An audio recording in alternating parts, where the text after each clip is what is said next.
It's about that time. You're rocking with your boy Damo Unleash and Sky Black on the Nashville Caveman podcast.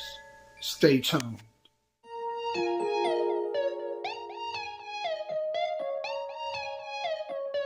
Hey, what you got in that bag? Just know that I'm up. Just know that I'm up. I gotta turn up this function, like I'm in the Lotus and punch it. All I'm gonna ask is stay in your lane, and you won't be food for my lunch. I'm coming up out of the dungeon, cooking up plans to make something from nothing. And since I secured the bag, it's time to do math, so I'ma keep hustling. I thought I had lost my way or something. I am not feeling what they say is busting. They keep us trapping this way, disgusting. If you so happen to catch me flexing, I could be killing the stressful day by learning how to install some chromic crystals on the Escalade. Matching the arm that's on my sternum. I am for the sake of the people. Grabbing my Glock and pray to the Lord, cause not everybody tryna be peaceful. I still hope we set the stage for showing them how it's supposed to be, so those that's close to me won't have to ask, hey, what you got in that bag? Hey, just know that I'm up. Just know that I'm up. Hey, what you got in that bag? Just know that I'm up. Just know that I'm up. Hey, what you got in that bag? Let me explain what I'm talking about. Had a joint called down about it. Letting these loud mouths know how to move without sound. Best if we don't even shout out. Midwest, east, west, down south, till we get even or even above. Till then we gon' opt out. Let's go and educate on the backside. Folk that act right and they won't backslide. Just put it together no matter the weather, my brother. So hey, if you dealing with vices in you and it's cutting you up like against you, put it on chill for real, or they gon' just use it against you. What you got in that bag? Quiet water.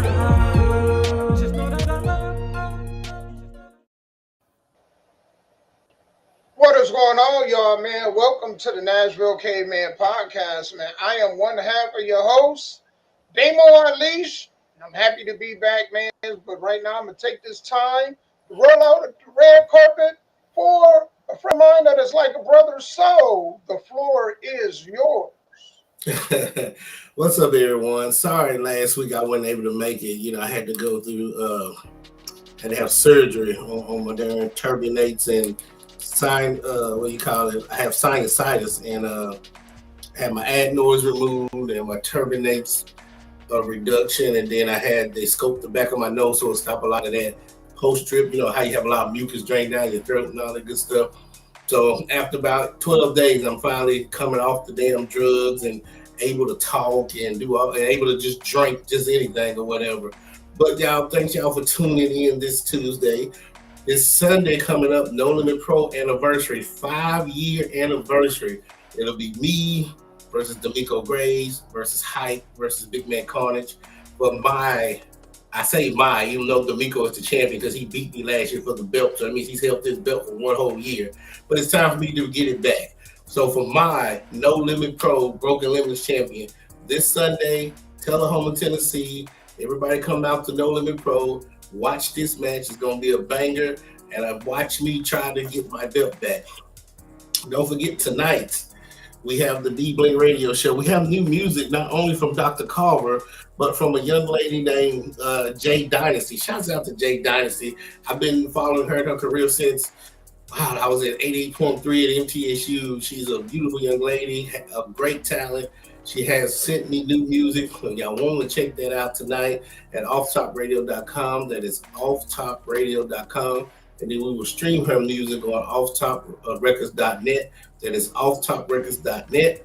And so, don't forget Thursdays, Elite One Radio. Her music will be played on that Thursday, 7 p.m. to 9 p.m. with the replay at 9 p.m. Tonight, the D-Bling Radio Show, 7 p.m. to 9 p.m. with the replay for 9 p.m. So I don't want y'all to miss anything. And again, thank y'all for tuning in to this show. We're going to have a great show, Damo. Man, y'all, we got a lot to cover, man. So, if y'all missed it, here's basically what we're going to be talking about today. There was a student in Nashville, in Antioch High School, that pepper sprayed a teacher because the teacher took their phone and wouldn't give it back. All right. Then we have, I don't know if y'all seen the story out of Chicago where there was a 9-year-old boy that was being bullied. So the mother decided to walk the boy to and from school, right? And I guess on the way home, some middle school kids decided that they're going to go ahead and attack this boy. And not only did they attack the boy, but they attacked the mother, who is, quote unquote, I don't know, maybe pregnant, and the 6-year-old daughter. So we're going to be talking about that. Also, in Nashville, got a couple stories out of Nashville. There was a Lyft driver that was arrested for indecent exposure, but it wasn't just that he exposed himself. He did a little bit more than that. So we're going to go ahead and talk about that. Also, in Chicago, back to Chicago, today feel like a Chicago-Nashville thing. The property taxes in Chicago went up 100%. In some places, 200%. So we're going to be talking about that. And then last but not least, guilty by association.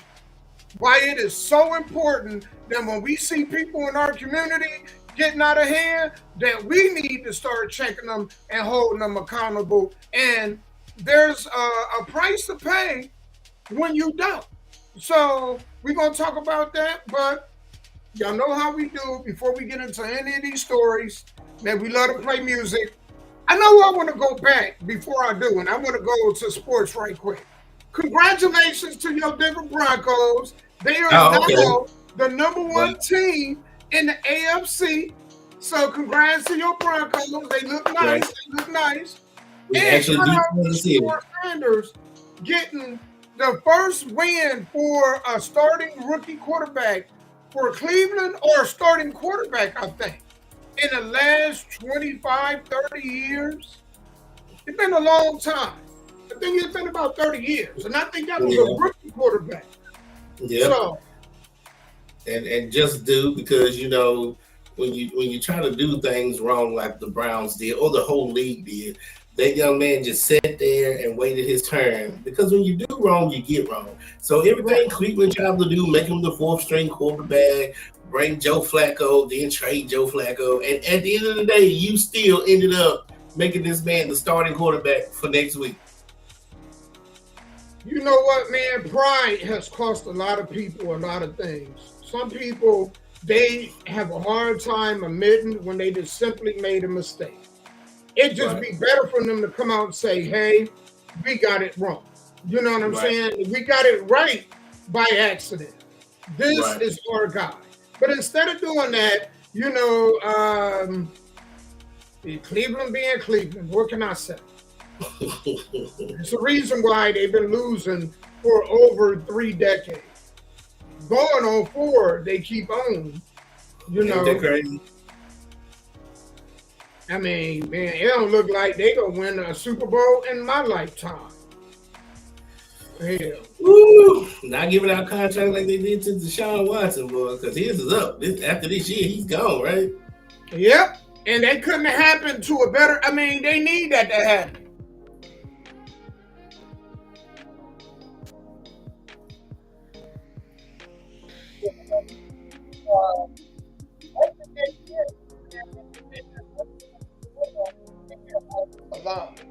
Their offensive line is softer than one-ply toilet paper.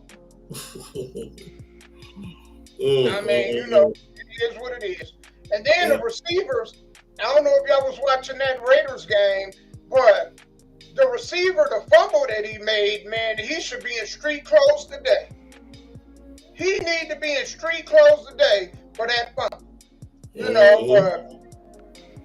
Y'all, I got to get to this music, and then I got to get back to this, y'all. We got to go ahead and get back to some of this craziness going on in the world. I was dang, man, Nashville, man, we making the headlines. So I'm kind of excited, not excited, but I'm kind of excited about that. So let's get to some music right quick. Basically right now, if you guys are watching from Twitch, Facebook, YouTube, Instagram, So yeah, YouTube, Instagram, Facebook, Twitch, Bingo, all that stuff. Thank y'all for watching. Nemo, we can't hear you. You're froze.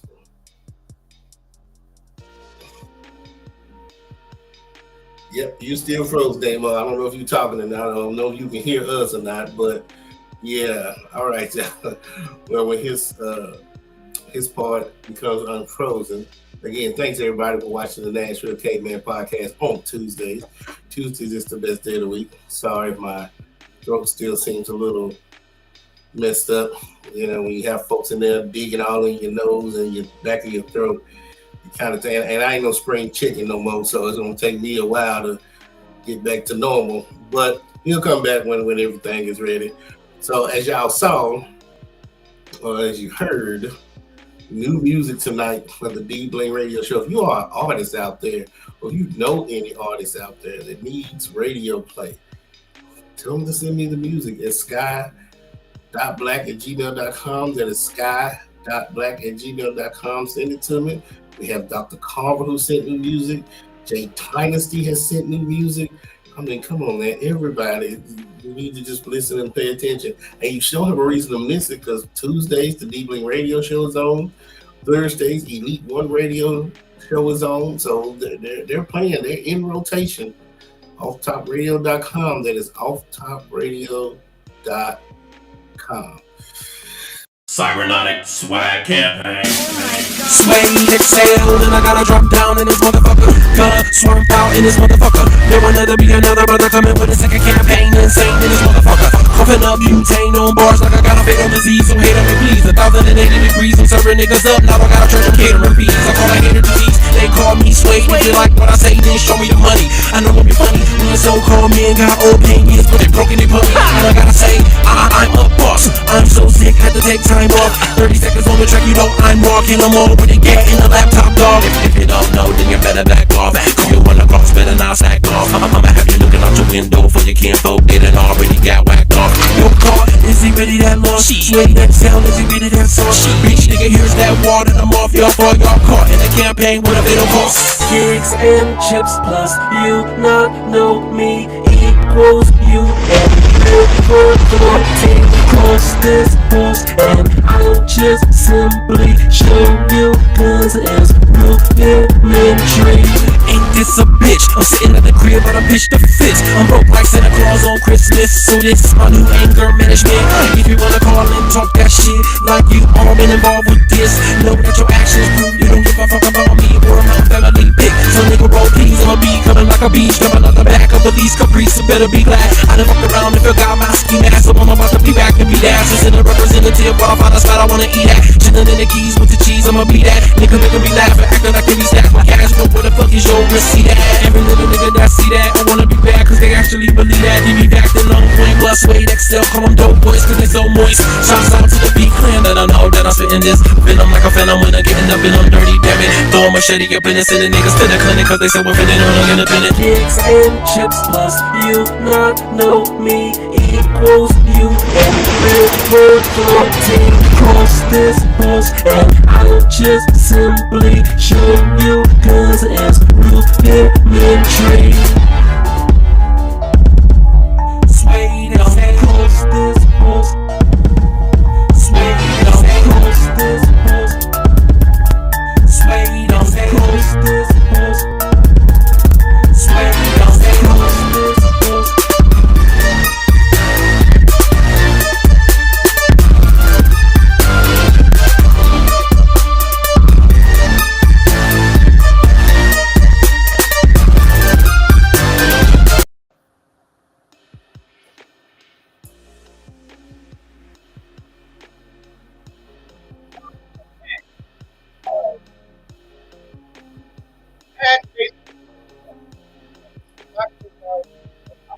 Microphone and camera. And I'm still freezing. There we go. All right, there we go. So let me go ahead into this Antioch story right quick, because I think this was like, this don't normally happen in Nashville. This is something foreign to us. So I was kind of shocked when I actually came across it. Young lady, man, just pepper sprayed her teacher because the teacher told everybody to put up their phones. She didn't want to oblige. And when the teacher said something, or when he took her phone, she pepper sprayed him. Not once, not twice, but 3 times. So we're going to go ahead and get into that story, man. And then me and Sky, we're going to go ahead and talk about this. Unconscionable that you would have to put up with something like that for $48,000 a year. Well, tonight, for the first time, we're hearing from an Antioch High School teacher pepper sprayed by his student. He tells us he and the school are trying to file charges. Our Marissa Sulik spoke with him today. He tells us he's had enough and plans to leave the school and the district after this. Caleb Bates says he told his students on Friday here at Antioch High School to put their phones away inside his classroom. When one refused, he says she lunged at him, and that led to this. In this video, you can hear and see teacher Caleb Bates scream in pain. Okay, give me my phone. It comes after this student in the striped dress pepper sprayed him not once, but 3 different times on Friday. I've had students cut my hair. I've had students spit on me. Bates has taught in schools across the country. This is his first year at Antioch High School. A couple months ago, he says another student punched him in the face for taking his district-issued laptop. But this incident in the high school hallway is the reason he plans never to go back. It got in my ear. This whole side of my face was just a bright red. Got in my mouth, nose, everything. I was coughing, hacking. It's a very unpleasant experience. He says he tried to call for an administrator after he was first sprayed. But no one answered because the school is short-staffed. So administrators were covering for other teachers. More happened because they were having to take on other people's responsibilities. He says the problem doesn't lie with staff at the high school. It lies with those not working there, the students. When I looked in that video, I couldn't see a single student in that class showing concern. He believes the school needs money and people should write their local representatives. And what I want to know is, why is the district not making these failing schools a priority, and why is our state legislature not funding our education system more? Now, Bates says he will finish out the school year here at Antioch remotely, and he says he and the school are trying to press charges. In Antioch, Marissa Sulek, WSMV4. Marissa, thank you. Metro Police. So, I say forget. I mean, the pressing charges, that's inevitable. I say, man, I'm shocked this failed for a year. Yeah. I do. I just see that's the problem. See, first of all, she's a minor. So if you're going to sue anybody, you're going after the parents, right? Because as a minor, even if you suspend her, the most she's going to get is juvenile or detention center because she's under 18. But then now you're going after the parents, right? So then you can sue the parents for damages, loss of wages, pain and suffering, because this is your child. This is an extension of your household. If your child felt like it was good, first of all, to disobey. Now, the pepper spray, I ain't against, because every woman needs some type of pepper spray to protect themselves. But to use pepper spray as a force, that's where the aggravation comes from. It'd be different if the teacher was trying to come on to her, rape her, do something. All he asked was, put your phones away. It's time for school to start. If your child don't want to learn and don't want to be in school, why are they there? Man, you know, I feel like this, right? The parents, they need to start holding these parents accountable. Yes. The parents need to be held accountable. You know, if you can't control your kids, then maybe you need to give your kids up to somebody who possibly can control. Mm-hmm. Because you're right, Sky. The children are an extension of the parent. You know, and a lot of parents will be like, well, I don't have no control over it, then maybe you shouldn't be a parent. Maybe you shouldn't be a parent then. Mm-hmm. You know what I'm saying? I think that you're right. For them to do anything to her, it'll be a slap on the wrist. But if you go after these parents, then You know what I'm saying? Maybe then, man, but then it Yeah. goes back to this is what happened when they totally took discipline out of households.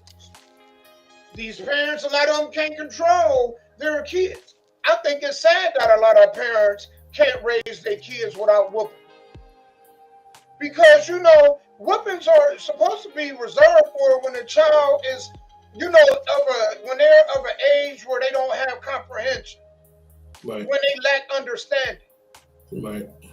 But at some point, you got to form some kind of line of communication with them.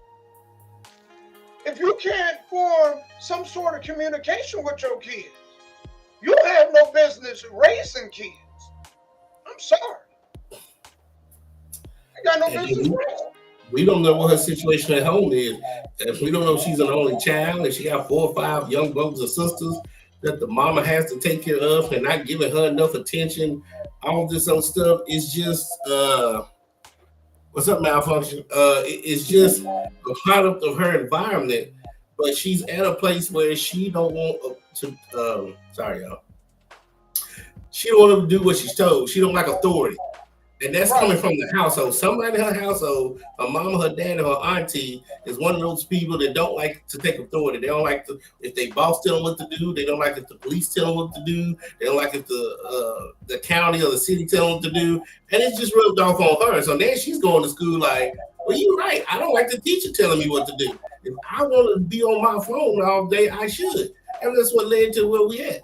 Because she don't want to be told what to do. She wants to be on her phone instead of learning. Then why is she there? This is why all middle school, and one thing that I will agree with him on, that I think that the state should fund, and that's an officer one officer at least being in the school on site, because I think on site that girl should have been arrested. No ifs, ands, or buts about it. Yeah, because I don't even know if pepper spray is considered a weapon. Because you ain't supposed to bring no weapons on school ground. So is pepper spray considered a weapon? Yeah, when you use it like that. Yeah. A fork, if you use a fork to eat, it's not a weapon. But if you use it to cause harm, it's a weapon all of a sudden. Right. She used it to cause harm. So, yeah, it's a weapon. And so whatever she charged with, I think she need to she need to be made an example out of in some way, right? But I think the parents need to pay a higher price than she do. Because her failure is your failure. Right. And I'm speaking from somebody who got kids. If my kids do something like that, and then they said, you under arrest, that's on me. Because I raised them. Now, people say that ain't fair, but life ain't.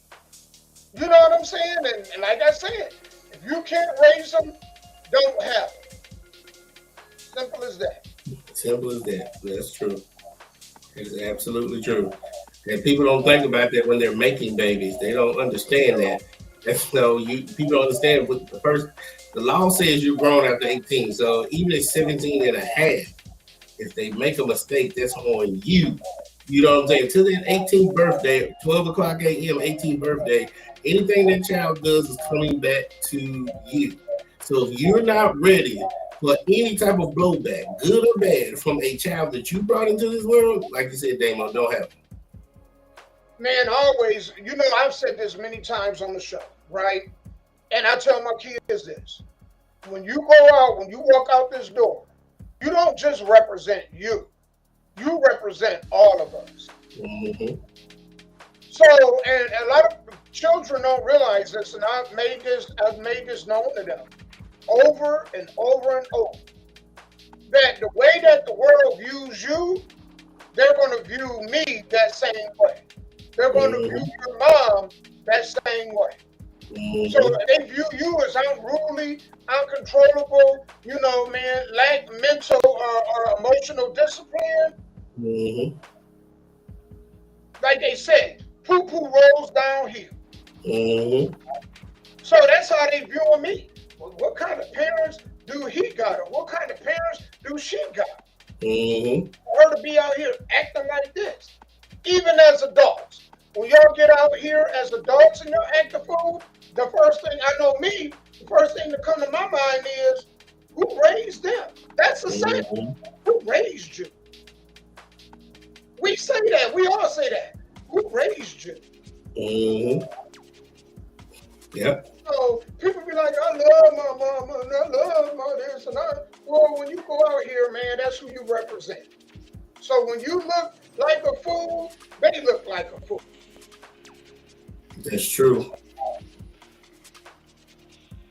Yeah, you're right. No question. Yeah, it is true, and it would be a lot more of these. I guess I'll call them heathens, but grandparents have stepped in and has took control over some of these bad kids. Because think about it, the grandparents weren't around to take care of some of these bad kids, man. It would be worse. It would be super worse.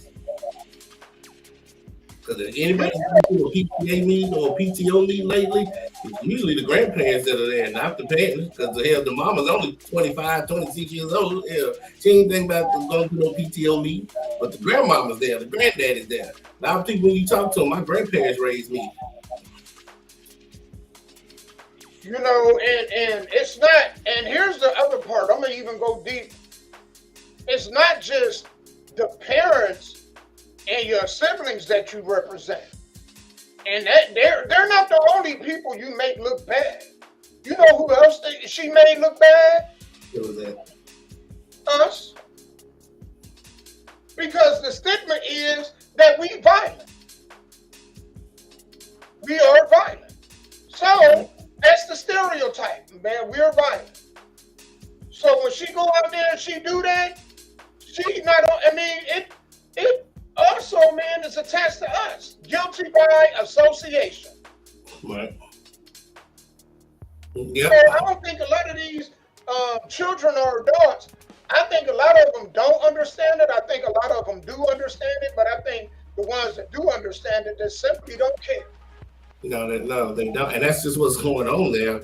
Nobody, you hear people say fund education. You hear people, politicians always talk about education. You know who really needs to care about education? The people that's in it. Everybody's always talking about funding for extra food, funding for extra teachers, more money for principals, more money for bus drivers. But if the students and the parents don't care about education, it's a waste of money. It really is. So now when people talk about education and I'm for higher education, for who? Because these new kids don't care. If it ain't green and they don't have a dead president on it, they don't care. Who cares now? And that's what we're getting to. You know why that message don't come across and resonate with people? Mm-hmm. You know why it's never resonated? Because it's a total contradiction. They always talking about fund this and fund that, but then are the kids, the more money they get, are the kids getting more smarter? No. Actually, I had this thought, right? And I was like, man, because when you're in solitude and your mind get to just thinking about random stuff, and I was like, doesn't it seem like the more advanced we get with technology, and technology is supposed to represent the dawn of logic and reason. And it seems like the more advanced we get in technology, the less common sense we have. Oh, yeah. A lady told me a long time ago, smartphones was making us stupid. It's making us stupid. Prior to that, we had like Rolodex, and some of y'all don't even know what those are. The little Rolodex numbers. We had to carry like a little book with phone numbers in them, and you had to at least memorize 5 emergency numbers. So that way you could make it to a pay phone. If you lost your old cell phone or you wasn't at home, you could knock on the neighbor's door and say, hey, can I use your phone? And you knew by heart, outside of 911, 5. Now, nobody that I know of has, if they lose their phone, they can't call nobody. Think about this. If they really care, right? Because the issue isn't the lack of funding. See, that's where he's wrong at. It's not the lack of funding. You know what the issue is? the structure of the home. Yeah, and that's what I'm saying. Broken homes. If the parents don't care about the education, the kids are not going to care about the education. So no matter how much money you put into the system of the buildings or fixing the road, it's like people say, I want my community fixed, right? You spend all this money fixing it up, and then you come outside and there's people just littering all over the place. Like that's asinine, that's ass backwards. So everybody's thinking about the inner cities and how we need to help them and fund better education and do all this stuff. And then you go to the inner cities and you see they sitting at these desks not giving a damn. They don't care. They can care less. You know, it's just like the after school. They need funding for programs. Well, you know what? Man, when you got two-parent homes, you know, if you talk to people in two-parent homes, that's not an issue. They'll find activities to do. You know, a lot of these parents just want to dump their kids on the program and let the program become the babysitter. Mm-hmm. They don't even do. Most of these kids have more experiences with these programs than they do with their own parents. Mm-hmm. The school is a big daycare. Yes. These programs become daycares. Right. So the parent don't invest enough time into the kids to teach them anything. And what if they wanted to, Damo? Most of these girls, 16, 17, 18, that had babies, that dropped out. So then you're 28 and your child is in, let's say, middle school, and she needs your help to do math. What math can you do? You dropped out of high school at 17 years old because you was pregnant. What algebra, calculus, trigonometry you gonna help your child with? What social studies can you help you? So even if you wanted to, you didn't even finish school. So you gonna yell at your child for making D's and C's or F's, and you didn't even finish school. So then that right there in itself would be hypocritical. This whole thing of children, this whole thing of, you know, man, the children is it's an epidemic. This next story is gonna show that. I mean, this is an issue that just across the board, man, where I just think that they need to become harder on parents. They literally do. Because a lot of these kids are out of control, and I put it on the parent. I'm sorry, a lot of y'all parents may not agree with that, but I do put this stuff on. Here's another example. So outraged in Chicago after video captures a mother and her 9-year-old son being harassed and then badly beaten by grade school children while walking near a school. We talked to two leaders of that Chicago community in just a moment, but first, let's go to Mike Tobin live there with the details. Good morning, Mike. So let me pause this right quick. For y'all that kind of didn't understand what was going on there was a 9-year-old boy that had been bullied for 2 years, right? Now, the mother addressed this issue with the school, who a lot of times we understand you go tell a teacher something and they blow it up. Or you go tell somebody that something's going on and then they don't address it right then and there, right? And then things escalate into a fight or into something bigger, and then they want to go and discipline the children or whatnot, right? Then they want to punish. But in this situation, the mother had, after 2 years of getting no response or little to no response from the school, she decided, well, hey, I'll walk my child to school for his safety. And while she's walking the child to school, the kids are not only bullying the child who is 9, and a lot of these kids are, you know, same grade school, a few of them in middle school. They're bullying the mama too. So then, you know, one of them attacked the children, then one of them gets bold enough and attack the mama. And once one of them attacked the mama, a group of them attacked the mama. So now the mama can't even defend the boy because they done threw the mama on the ground, and now the mama getting attacked. And somebody hit the little 6-year-old girl. You see what I'm saying? And they want to throw more money at what? What's getting better? Where's this money going? Somebody is not, because schools have become worse, in my opinion.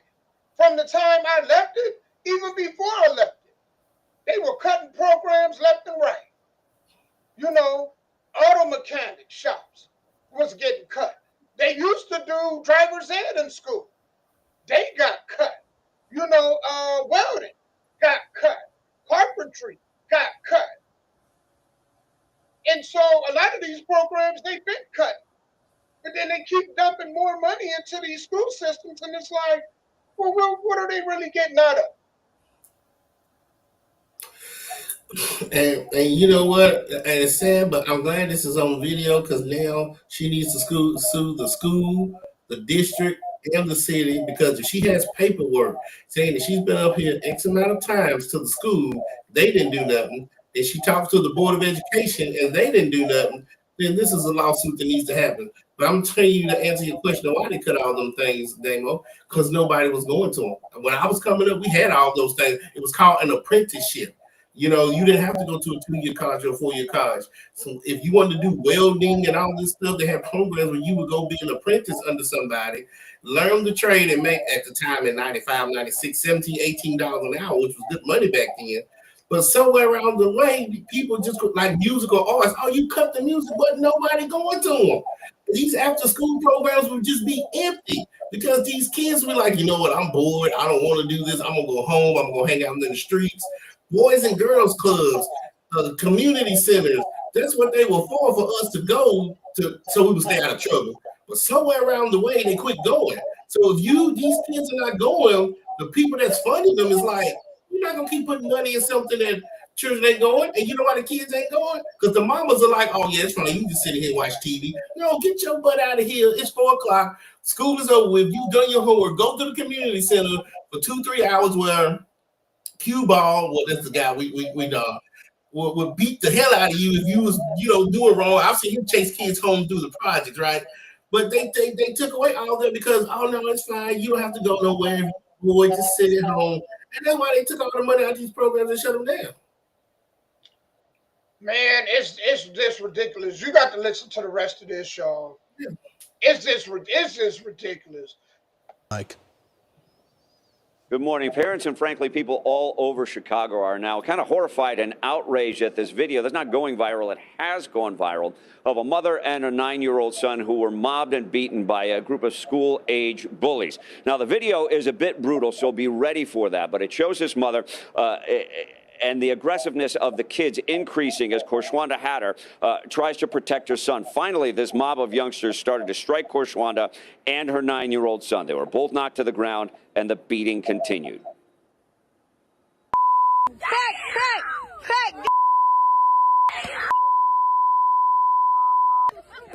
fool, let my homie go.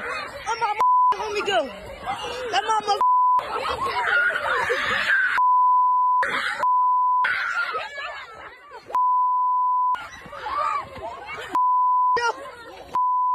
She says her son had been bullied at. She says her son had been bullied at school for 2 years, and the school did nothing to protect him. So she showed up to walk her kids home. Now, Chicago Mayor Brandon Johnson did say, he put out a statement on X that he was deeply disturbed, and we should not attempt to normalize this type of senseless violence. Chicago police put out a statement saying both victims were transported to Trinity Hospital in serious condition. No one is in custody at this time.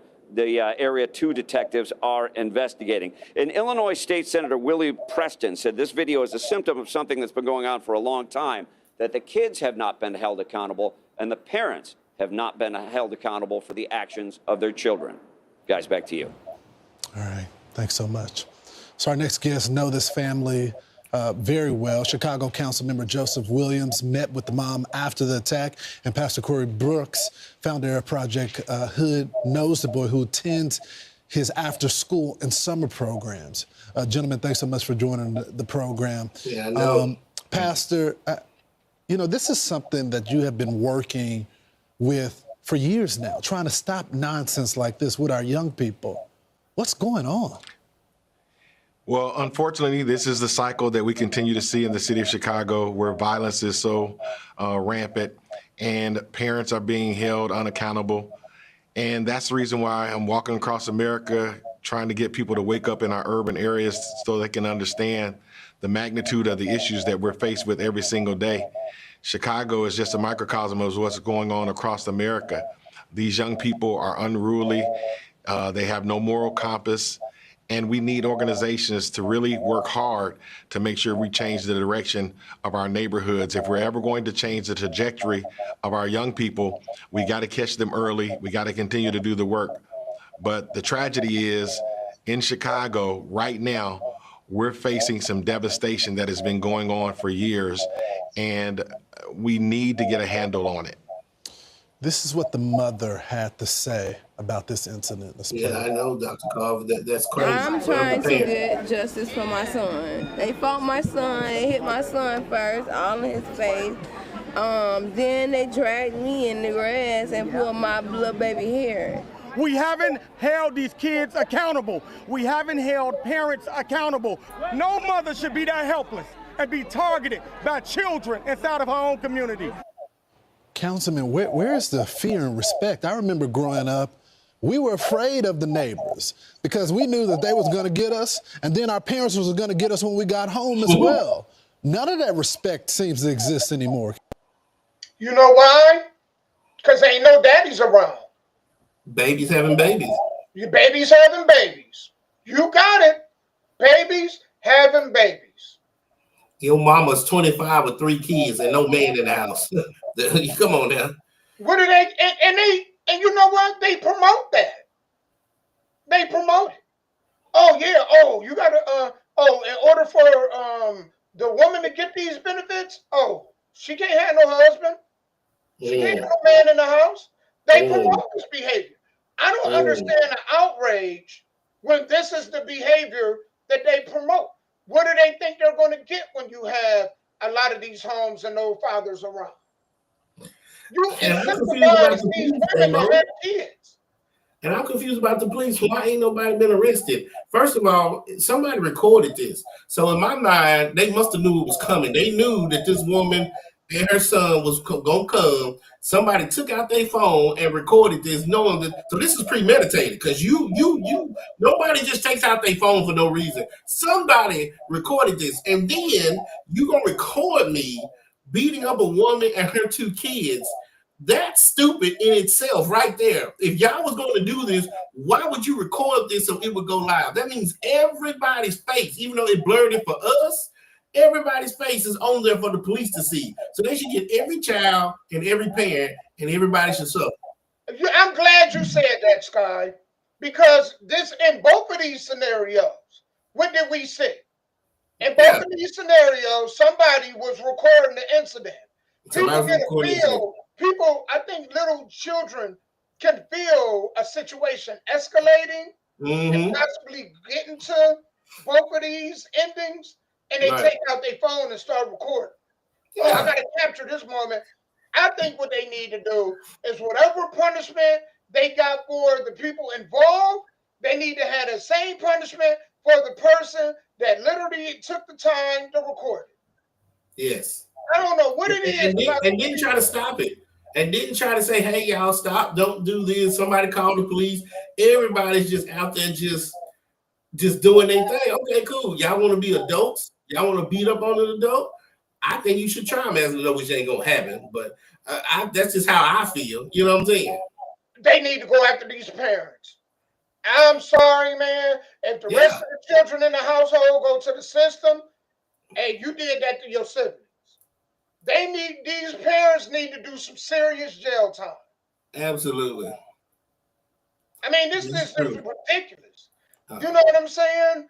And the reason why it keeps happening over and over is because they're not holding these parents accountable. Yeah. You know? And you're right, if she would have swung first, then they would have went after her for attacking children. But she's sitting there up against the fence trying to protect the little boy that's been bullied the whole time and the other child. And they just don't, they look like a pack of wolves. They look like something you would see in Animal Kingdom out in Africa. A pack of wolves attacking this one little baby hyena. That's what it looked like. You know what, Sky? Remember that video? And you are absolutely right, Faith. If that was the other way around, and the mother attacked the kids, she would be in jail. No questions asked. No questions asked. Right? First and foremost. Second of all, remember that story we played where the woman was singing "Happy Birthday"? And you look like a monkey. You smell like 1, 2. And the woman was up. The mother was upset because it sets this overtone that we look like monkeys and we act like monkeys, uncontrollable. And look at this video. And look at this video. Yes. Yes. And look at this video. And like the guy said, nobody's scared of their pants no more. You get a whooping in the neighborhood, and then you go home and get another whooping. They're not doing that no more. Because again, your mammy 25 with 3 or 4 kids, she ain't thinking about whooping shit. She still thinking about going out, going to the club, hair done, nails done. She ain't thinking about none of that stuff. And like you said, Damo, it's not hard to convince a 25-year-old woman not to get married. She has 3 kids, and the government comes in and say, hey, don't get married. Don't have this man. We're going to take care of you. Okay. And then on the weekend, she brought the kids off to the grandparents, and then she out in the club. So do you honestly, what there is no parenting. There is none whatsoever. This is why when all this stuff was going on, the government shut down and stuff, I didn't have a problem with it. I think, man, things need to reset. The order needs to be reset. Because I think, man, right now, there's too many people dependent on the government. There's too many single-parent households. And then from them single-parent households, you get this. Exhibit A, Exhibit B, Exhibit C. You see all this stuff. You know what I'm saying? And I will give props to a lot of people in Chicago. Because, man, they went after them parents. A lot of them, man, them kids start doing apology video. I saw one girl do. Yeah, I saw one girl do it. Yeah. They was on them kids. The guy on here, Damo, that's talking about doing Project Hood. Project Hood is only good if people want to be there. That's like a drug addict. You can't force somebody on drugs to get off of drugs if they don't want to get off of drugs. You can't force Negroes to get out the street if they don't want to get out the street. So you can have all the programs in the world, but if these kids don't want to go and the parents don't make them go, it's just a building full of chairs. That's it. That's all it is. And this is why I am for taking funding. It's just like with the homeless. Like they don't think it's fair that they arresting homeless. Well, you got all these programs and shelters that you could go to. I found out working around homeless that majority of them don't go to shelters because they don't want to follow the rules of the shelter. Well, okay then. Well, guess what then? This is the consequence of that. You can't just lay up on this business because you want to. You can't just do this because you want to. Everybody got to follow rules somewhere. No matter what level you on, everybody got to follow some sort of rules. You see what I mean? And so I think that, yes, certain privileges should be taken away. Okay, you don't want to do this? Then fine. But I do agree with this. I think they need to come down very hard on parents. They are too light on a lot of these parents. They're giving them too many sympathy. Yeah, too much sympathy. That's all it is, and sometimes I can see the sympathy. But me and you, we do this show for the majority. And the majority just didn't care at the time that they was making these kids. And then the kids get of age, you ain't whooped them, you ain't scared them, that ain't scared of you.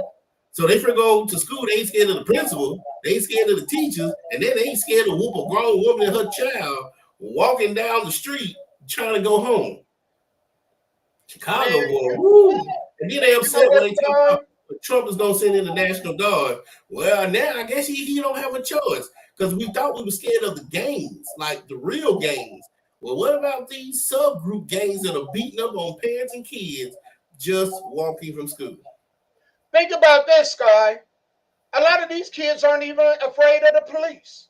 No, they're not. No. That's why they get in these incidents with the police that they get into.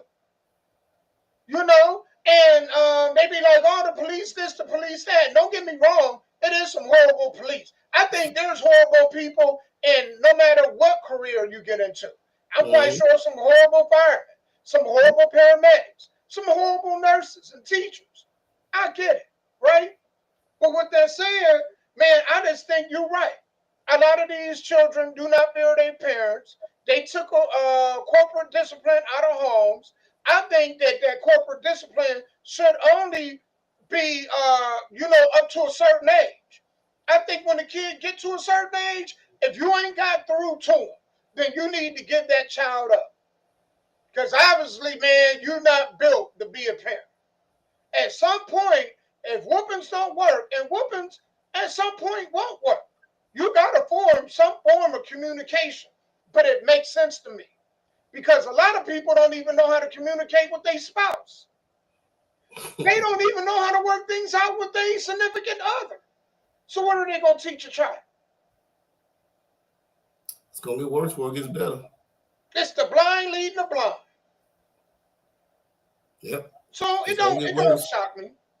Well, it's gonna get worse before it gets better because I tell folks, sex is the only drug that is easy to get to and rare that you go to jail for it unless you're out here raping or kidnapping folks. Other than that, you have a 16-year-old and a 16-year-old having sex. Well, here comes these kids, and there we go. It's gonna get worse before it gets better. And I don't know how you stop folks from, like you said, that's not ready to be parents becoming parents, because a lot of these single parents, even if you took away the government, still wouldn't have a man in the home. You know what I think they need? You know what I think that needs to happen? If they're going to invest money into anything, right? I think if you aren't married, even with the married couples, but I don't think they should be as prioritized. But when it's evident that this is a single parent home, I think they need to start hiring, instead of hiring all these IRS agents, hire people that's going to be like caseworkers. Where I think that a lot of caseworkers need to be more involved with families and see what's actually going on, interacting with the kid and seeing if the kid is in an environment that's that's conducive to their upbringing. I think, that maybe once a week, just like people got parole officers, they need to go see a caseworker. And the caseworker need to sit there with the parent and then with the child and have an understanding of what is actually going on in the household. Somebody needs to get involved. That could, boy, but you better hire a lot of caseworkers because there's a lot of families out there that's just, you have more caseworkers than police. Maybe that's the way they need to go. If they're gonna be taxing, if they're gonna be taxing people the way that they taxing them, maybe that's where the tax money need to go. That could be true too. But and if this is happening in Chicago, I can imagine what's happening anywhere else. In other places that see this, because we're a copycat society, right? That's why you have serial killers. One serial killer does something, then somebody else does something. You have one school shooter, you have another school shooter. You know what I'm saying? We're a copycat society. So everybody that's seen this, now who knows who's gonna be the next city that's gonna show a bunch of kids just beating up anybody, a homeless person, an old person, it's going crazy. This ain't the first time in Chicago that this been a thing. This is a thing in Chicago. Yeah. I mean, this was a thing in Chicago 20, 30 years back. I remember a case of this young man who was from Fanger High School, an honor student, making his way home. A fight broke out, and then somebody took one of them railroad planks and hit him in the head with it, and then he got jumped by 4 dudes, and before you know it, he lost his life. And wasn't even really involved in the situation, just found himself in the situation because he went to the same school and he going home with these kids. So this is nothing new. They should have been punishing parents. They should have been. Where we live in. You're damned if you do, you're damned if you don't, right? Because me growing up, when we had to walk from school, they would teach you walk in packs. Like, you know what I'm saying? Walk in packs, so that way can't no stranger come up and just snatch you. If you walk by yourself, that's more dangerous than walking in a pack. And the story you just told, the young man was walking in a pack, and he still ended up getting killed. So that's why I'm saying you're damned if you do, you're damned if you don't, right? That's crazy. I what they need to do is incentivize people to get married. Meaning that there's a huge tax break for those who are married. Maybe you don't pay as much taxes. And they need to do something to incentivize families to become whole units again. Because right now, they are promoting single-parent homes. Right, and then these are the results. And then they're whining about the results of that. What did y'all think was going to happen? Right. If mama working 2 jobs, who's watching the kid? The streets. Other people. Yep. So. But you know what? Even, again, prior to this, the whatever you call it, social services, there was still women doing the same thing, having a bunch of kids and not getting married. And even if you take them away, even if you take all this stuff away today, there still will be a bunch of women out here having kids and not getting married. And that's just them. Yeah. That's just them. I just think that they need to, I do believe that, but I believe that if they incentivize families, like you get a better, if you get married, you get a better interest rate, right? On a home when you purchase a home. You know, or you get, you know, or you marry, your kids get better student loan rates. I think they can incentivize in some way, somehow. You know, or maybe you get a tax credit, a large tax credit every year for being married. But why should we incentivize common sense, right? Common sense should tell you should court, get to know somebody, get married, then have kids. That should just be common sense, right? Why should we incentivize common sense? Why should we have to tell young men and women? Not common. Don't you know how you did the prom promise where you promised you weren't gonna have sex during the prom? Why do we have to tell grown people not to have sex until they're ready? That don't even make sense. It's not common. It's not common. I mean, I know we call it common sense, but it's not common. No, and not only that, but the majority of people don't have self-discipline. They come from homes that don't have where there was no self-discipline. Yep. They come from these homes. They want their short-term satiation. Yes, they do. They want their short-term gratification, but then they'll destroy the rest of your life, and you're going to be a victim for the rest of your life. You know what I'm saying? I mean, nobody's perfect. Don't get me wrong. Nobody's perfect, but we're just saying it's a lot of y'all who watch other people suffer, and you did the same thing. Now, the first group of people who didn't have that and they suffered, fine, I get it. Somebody has to suffer. But the next group of people, all of y'all saw these people suffer, and you still went down the same path. That's what blows my mind. Huh? Yeah, you're right. You end up doing it. It's that cycle, that continued cycle. I seen my mama struggle trying to raise us, but they don't look at it like that. They like, well, my mama did fine, right? They didn't watch mama crying in the middle of the night, you know, wondering, man, how she gonna get food in the house or how she gonna get this bill paid.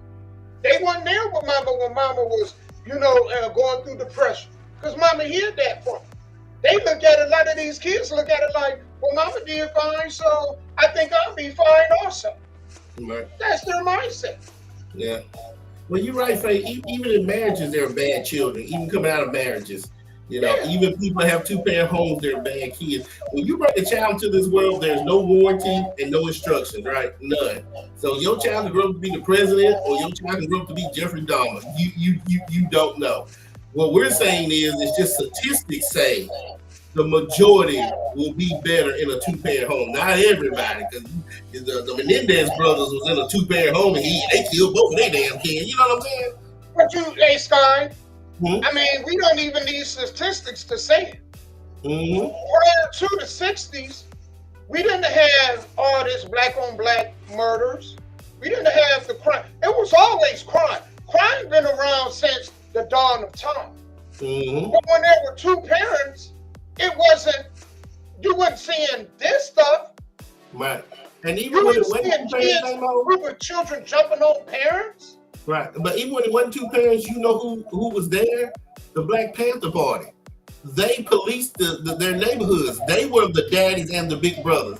Any of the little young Negroes that out of line, the Black Panthers took care of them. The police didn't have to come. Anybody committing crime in that neighborhood, they didn't call the police. They called the Black Panther. So when the Black Panther was around, even if you was a single mom or your husband cheated or he died, They was, but when they got rid of the Black Panther, then they brought into the food stamps in Section 8, then it goes into what you were saying. I mean, the proof is in the pudding, man. This stuff, these things, I mean, in 60, 70 years ago, you weren't hearing about children attacking teachers. Right. That wasn't a thing. You know what I mean? You weren't hearing about, man, a group of children acting like animals, jumping on a grown person. People used to fear grown folk. You didn't even hear people yelling and cussing out the police. People don't respect anybody anymore. So it's like, yeah, I agree. I don't think every household is going to be perfect. There's going to always be some dysfunction because a lot of it anyway. But I think the majority of the society will be fine. Right. And then there's some single parents, moms or dads, whose children ain't done nothing like that. I mean, we know the majority will say single parent homes, their kids will become heathens, but there are some single parents who did the right thing and raised their kids the right way. And then there's some two-parent homes who did the right thing and their kids are sitting in prison. So if nothing's perfect, we're just trying to find a medium to where we don't have to see videos like this.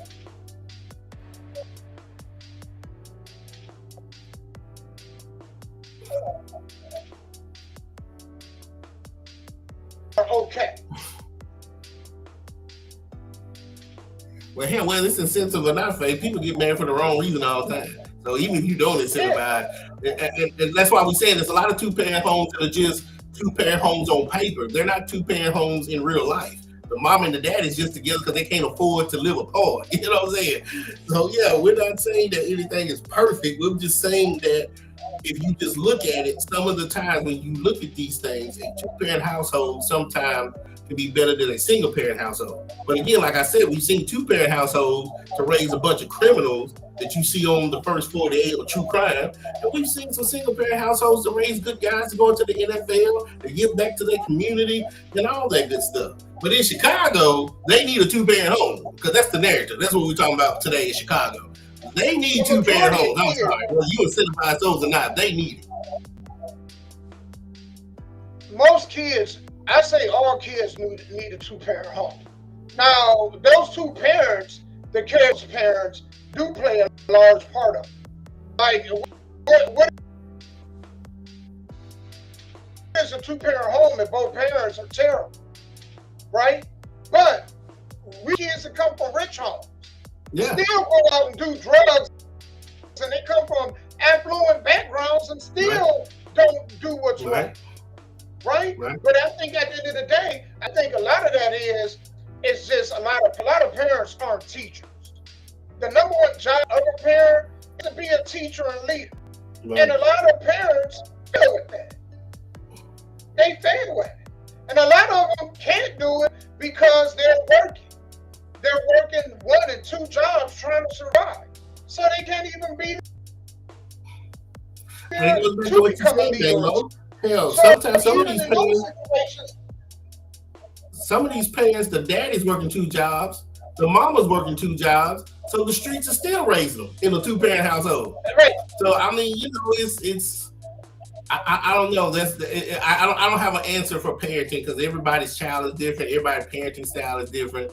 I'm just going off of what we just saw in that video. That I agree. A lot of them probably are coming out of single-parent households where there's no daddy or the daddy's in jail and the streets have raised those kids. I will agree from the video that we saw because they don't feel consequences.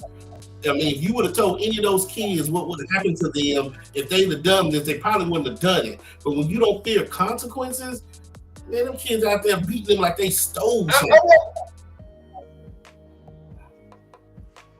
I want people to realize this too. If they ever pay attention to this, watch these news stories and you will see, when you ever see these news stories, these tragic news stories, count the number of men that are in the video when they doing these news stories.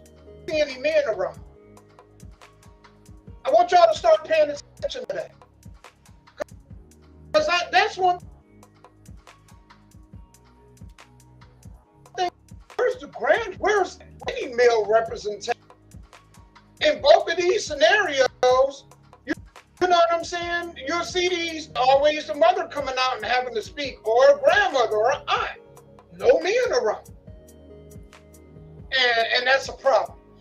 Let me go to this next. I think even the bigger issue is we need to do a better job as a community of holding each other accountable.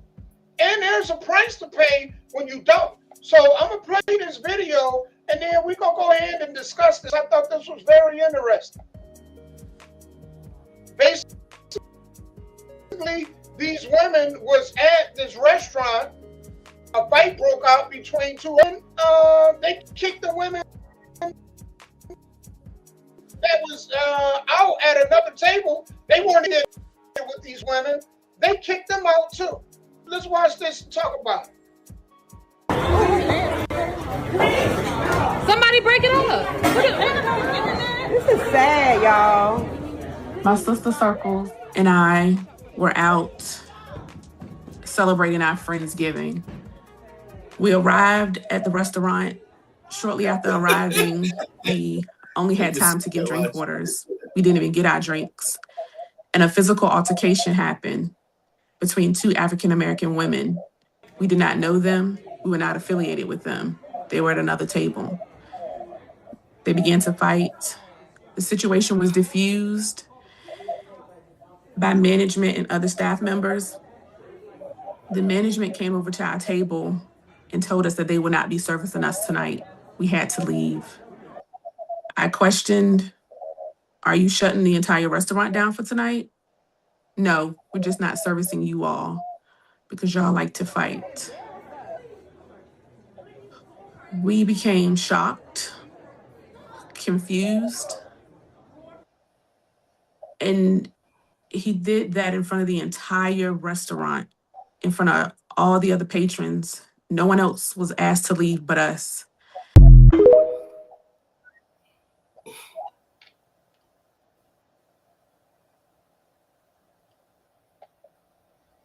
So to recap that, for anybody that possibly didn't follow what happened, two African American women, they were at a restaurant, they broke. Now I'm guessing one of them was up there with a camera phone, always people with a camera phone, sitting there recording. Instead of intervening and breaking it up, they're standing back. So, because they were so close in proximity, and they're black too, they thought that, and they were recording it, they thought that maybe that they were associated with them. So not only did they kick them women out, they kicked those women out also. Told them they would not be servicing them because they're not going to service anybody that like to deal with fight. That likes to fight. And they were confused and upset by it. But this is the consequence of guilty by association. I went through a scenario that I could tell you that I was, in a situation where I was guilty by association. I had a cop pull me over in a hood. They were looking for a young black man with a gun, and just so happened that I was in the area that they were looking for this young man. So the cop drew his weapon down on me. Down on the ground, asked me all these questions. For a while, I was upset at this cop. This is when I was young. This is when I was working with Kids Club, which was right down the street from where this whole scenario took place. And for the longest, I was upset at that cop. What clicked, Sky? But some years later, I was like, no, had not been in that area, they had no business doing. They should have been mad at them women. Because what do they think? When one of us go out here and do something, all of us, what do they think they're saying? A few bad apples spoils a bunch. Where do they think that? That's what that means. And it's unfortunate, but you know, man, when women and men, when we don't want to hold each other accountable, and other groups of people affiliate us,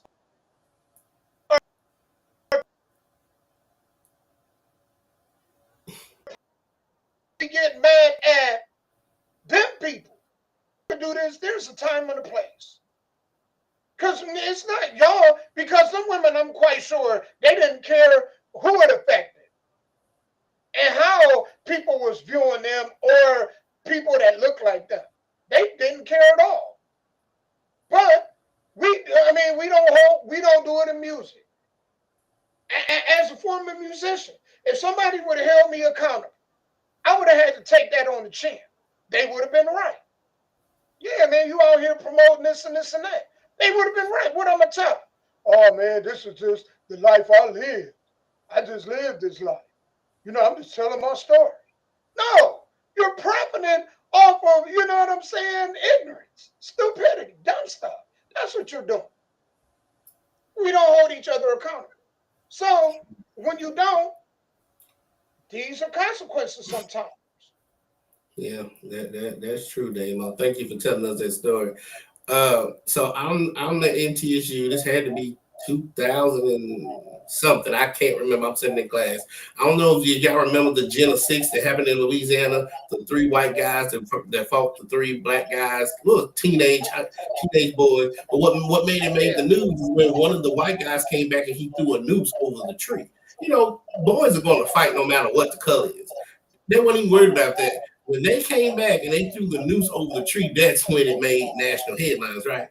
So I'm sitting in class and there's this young white lady, but she had a point. She said, "My generation, how long are we going to have to suffer for things that we didn't control?" She was like, "I had to do extra stuff to get into this class that a black girl didn't because of the color of my skin." And I told her, I said, "You are absolutely right. I shouldn't hold you accountable today for what your great grandparents did in slavery, right? But what's holding you accountable is your cousins." She wasn't related to them. I was just being funny. They down you in Tennessee, they in Louisiana throwing nooses over trees, which is bringing up racism, which then you get, that's where your affirmative action, all this stuff is coming from. So this is why certain white people will always have to do certain things that black people don't have to do, because even you were sitting in Tennessee in this classroom saying, "Why am I being punished?" is because you have white people that you've never met before in your life in a whole other state doing stupid stuff to make sure that you have to keep paying shit, that you've never done. So now back to this story. Because these women are black and they got to fighting, and y'all are black and probably look hood too, and you was recording, how they know that y'all didn't stage that fight to be put on the gram or the Instagram or recording? So do I kind of feel bad for them? A little bit. But yeah, like you said, wrong place, wrong time, right? Because I'm thinking if it was 2 white people, 2 Italian people, 2 Russian people, they would have put out the white people, the Italian people, of the Russian people. Y'all just have to be a group of black women who didn't know these black women. And because these black women did something stupid, the owners of the restaurant like, "We don't want no black people in here, no black women in there." And since it's a private establishment, and that went down, there's no discrimination or racism, because discrimination or racism, if he would have came over there and said, "We want y'all to leave with no probable cause," that is a probable cause, because every time they allow black people in this establishment, this is going on. You know what I'm saying? So it's a catch-22 in that situation. Well, you know, Sky, we do it to them. Yeah. Or we gonna get upset when they do it? Because, man, you know, of course. And I'll flip this around. If you're white or you're Asian or you're Hispanic and you see somebody representing your community in a way that it makes it look negative, all of y'all should come down hard on them. All of y'all. Y'all should make y'all feelings known. You making us look bad. Yes. Them women, instead of talking about, "Oh, this is sad," they should have been, not only breaking it up, but then they should have been telling them, "Y'all making us look bad." Mm-hmm. They represent us too. You know what I'm saying? And then if we got to go out here as a group and settle this, then that's what we going to do. Because as a group, y'all making us look bad. Yeah. And that's what they got to fighting for. Who knows what them 2 women got to fighting for? But why do it in the restaurant? Why not go outside and do it? Y'all did it in the restaurant. And the whole story is not being told in my mind. This is just my mind. That wasn't the first time African Americans or blacks got to fighting in that restaurant. Because we all about money, Damo. So even if these girls over here didn't do nothing, I'm kicking them out. That's money that I'm losing. When you get fed up, it had to be more than just that one fight. That was just the straw that broke the camel's back. Look, we're going to lose money on these black people and kick them out, even though they had nothing to do with it, because we tired of these black people coming in here fighting, being disrespectful, rude, not tipping. That's what happened to them. This was the straw that broke the camel's back, and they just had to get the wind of it, of what happened. And that's just it. It's like if you have a white cop and he's pulled over 9 black people and they've all tried to shoot him and stab him and run him over. By the time he pulled my black ass over, I see why I'm on the ground with his gun drawn out, because every nigga that he done pulled over and tried to harm him, I'm just have to be nigga number 10 that just had to come through. So that's what they were. They were just the 10 black women who just had to catch the fire because 9 black people that came through there and it showed they black asses, and now they don't want none of y'all. If people be concerned or they have a problem with people having a misperception of them, well, you know what? That's not on them. That's on us. Right. We got to correct that. I don't care, no matter what community you part of, your community has to correct that. If they're not going to hold each other accountable, what are we talking about here? So if we all get lumped into one group, then it is what it is. I don't care if you're white and you see somebody make them a racist remark and you don't tell them they a racist piece of shit, right? And then you get lumped in with that, then guess what? Take that lump on the head. We got to start correcting our own people. Mm-hmm. And if we don't want to get lumped in it, then, hey, say something. Be loud with it. Yeah. And I don't agree with that. That, man, go on over there with that. I don't respect that. Yeah. And so from here on out, if they put on the door no shoes, no shirts, no colors, I wouldn't be upset. Because every time you let colored people in your business, they sit there fighting, throwing shit around. I mean, you know what I'm saying? Like, people think, oh, they're racist, they've been discriminated. Until you own this business and they got you on camera, and every time you get play on that camera, there's minorities sitting here tearing your stuff up. I ain't against them saying stuff like that, because if I own the business, I wouldn't want to have to keep cleaning that stuff up neither. Look at all those white people sitting there just like, oh my God, what's going on? You know what I'm saying? They tearing off to the floor. Think about this, guy. If I like wearing dreads, right? And then I see a joker that's out here robbing folks and he wearing dreads, I got an issue with him. Man, you affecting me. Because now their perception of when they see, especially when they done seen, well, the majority of the people I see, they wearing pool shiesties. It's cold. Now I got to be worried about when I put a mask on. And I'm just wearing one because I'm cold. You're wearing one because you're ignorant. You're making me look bad, man. That's the hell we live in. Governor, I don't want nothing to do with you. You ignorant. Yeah. I don't want nothing to do with you. I'm not going to entertain you. You're not one of me. You're not invited to the cookout. Yep. You misrepresenting us. Yep. That's the hell we live in every culture, every race, every religion, every ethnicity. That's the hell that we live in, because there's always going to be a subgroup of people that don't care. They just don't care. And you gotta be on them. You gotta be loud and let them know that they are not welcome. Yeah. That they are not a part of the people that start their own community there, right? Like you said, those white people in Arkansas, those black people in Atlanta that bought up all that land. See, some of that is what you're saying. Hey, we need to start our own, and we're only letting people in that believes in what we're talking about, or how we, like you said, if we can't police the world, well, we're going to buy a piece of property and we're going to police that ourselves. We ain't got to worry about all this kids beating up on grown folk, because we're going to have our own little town, our own little community. So, yeah, that's why a lot of that starting, because they feel just like you. It's like, well, damn, if we can't tell a certain group of people how to act, without making us look bad. Well, how don't we just start our own thing and keep those certain people out, and that way we ain't got to worry about it. As the old saying goes, if you can't change the people around you, then you got to go change the people around you. As simple as that. This next story, man, it's always a concern of mine, man, because, you know, when you got women in your family and you got daughters, and then you worrying about when they catch lips and then stuff like this, and this is too close for home, because this is Nashville that this happened in. And so, not good. Katie, thank you. A crime alert tonight as a local Lyft driver faces charges after a passenger says he exposed himself and then touched himself while driving. Metro Police arrested the man over the weekend more than a year after the allegation. Fox 17 News' Madeline Nolan is live in North Nashville with what investigators say happened in the car and how experts say you can protect yourself before you ever get into a rideshare. Yes, Scott, when your ride arrives, many of us, check our license plate to make sure that it matches what's on the app. But safety experts tell me it's when you get inside the vehicle when your alertness matters the most. An arrest affidavit claims Lyft driver Joseph Langhans picked up a female rider back in February of 2024.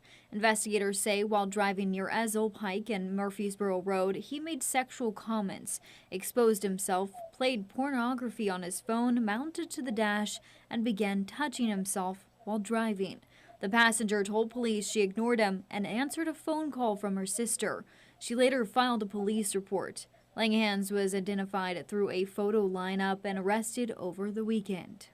You never know, and a lot of bad things have happened. Riders like Hannah Emily say they try not to use ride shares alone, while others ensure a third party has their ride information at all times. I would 100% text somebody and let them know, hey, I'm taking an Uber. Here's my location. Just hear back from me when I'm home. A Lyft spokesperson told me, quote, the behavior described is reprehensible and has no place in the Lyft community. We permanently removed the driver from the platform and stand ready to assist law enforcement. You don't owe this person anything other than the business transaction you have agreed upon, the set price to take you to this destination.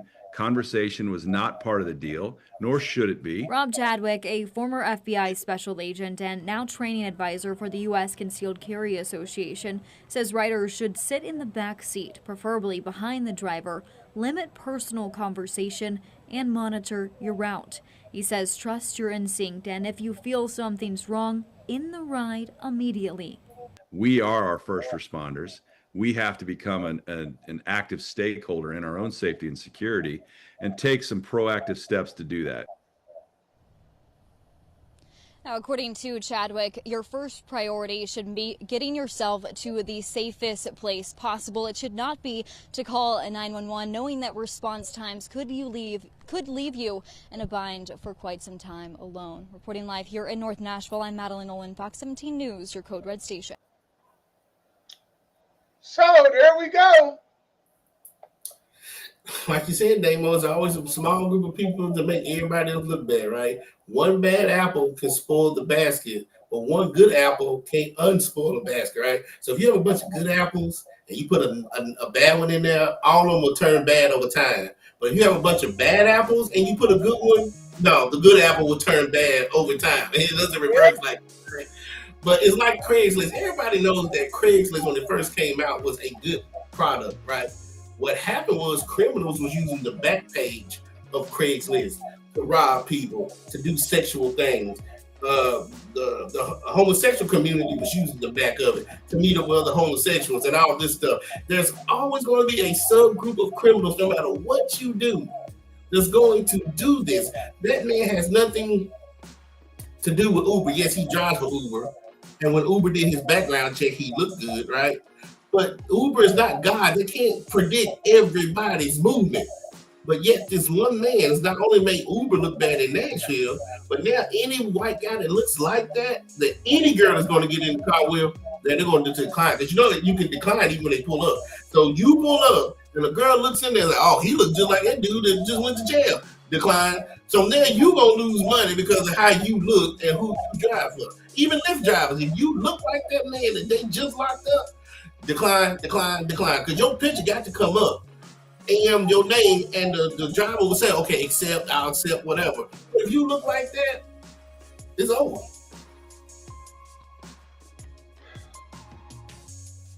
You know who it makes look real bad? The company. Yeah. The company. Because people gonna have, he represents that whole company. Yep. So I don't know. Maybe these companies need to do a more extensive background check on a lot of these folks. I mean, they maybe need to go far back as grade school. True. But even if you do, Damo, you can't do background checks on mental health. For 90-something years, you've been okay. But year 99, you just snapped and then you a criminal. You know what I'm saying? Like, you could be driving for Uber for 5 years and be a 5-star, and something happens to you one day and you just snap, and then you playing porn and masturbating and all this old stuff. There's no way you have a crystal ball to say what driver is going to go crazy. Or you have a driver that just... And you're right. You know the crazy part about what you're saying, Sky? You're absolutely right. But I think this is the part that's going, I mean, it kind of went over my head for a minute. Mm-hmm. Essentially, you're getting in the car with a stranger. That's it. Because of money. That's it. And think about it. You can take a guy who just got out of jail, who's had a criminal background, and he'll be your best Uber driver for 10 years. He's a 3-time, and he'll be your best Uber driver for 10 years. But then you do a background check on a guy, he's a church-going guy, and 3 years later, then his ass is in jail for sexual assault and harassment. It is. This is the world we live in. And I don't like bringing up religion because that's not my thing, but I tell folks I don't believe in the traditional hell. This is hell because you can look at a human and not know what they're thinking. That same person that shakes your hand every day, the next day might stab you in the back. Your neighbor that you've been here will come outside one day and shoot you in your damn head and won't even know why. They've been in the house, they blacked out, and just, we are always walking on eggshells in this life, and that is hell. From your kids to your wife to your parents to your family to your neighborhood, you don't know what a human being is going to do tomorrow. A snake will be a snake, a dog will be a dog, a bear will be a bear. But a human being, every day, you don't know what's on their mind and what they're capable of doing. I speechless. I mean, it's a scary thing, man. You know what I'm saying? And it's not only just scary for the past. It's scary for the drivers too. I mean, man, there's a lot of drivers, man. They don't know who they picking up. I've heard some horror stories with these share rides, Uber and Lyft, from both passenger and from driver. Yeah. So you're right. You playing when somebody's strange get in your car. It's Russian roulette. You just don't know. That's right. And I did Lyft, and I only lived during the day. I didn't mind DoorDashing at night, but getting in my car, sitting behind me, it had to be during the day. I never lifted at night when I used to live. But when the sun was on its way down, cut the app off. I'm sorry. No. Yeah, I'm with you, man. Speaking of hell on earth, Chicago, y'all gotta be living in hell on earth. Because this last story that we about to do, this is diabolical. Sky, I said, man, out of all the stories, I couldn't wait to get to the show to really do this one. I mean, I was like, I done heard a lot of stuff. This takes the cake. Many Cook County residents are reeling today from a whopping property tax bill that came out late and much higher than expected. Chicago's south and west sides are seeing some of the biggest increases. Our political reporter Chris Ty has more on why downtown may be to blame and what some residents are doing about it. The pain is real here in North Lawndale, where property tax bills are going up on average 98%. In West Garfield Park, it's up over 130%. And one of the main reasons why is because of what's happening or not happening over there in downtown Chicago, where in the Loop, they've collected 129 million fewer property tax dollars this year than they did last year. My property taxes went up 75.86%. And so Richard Townsell of North Lawndale has a friend who saw his jump 237%. My wife and I, we had a budget meeting last week as we were looking at this.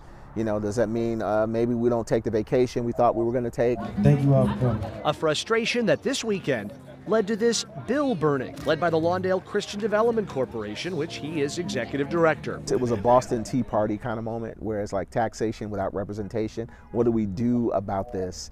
Not just whine about it.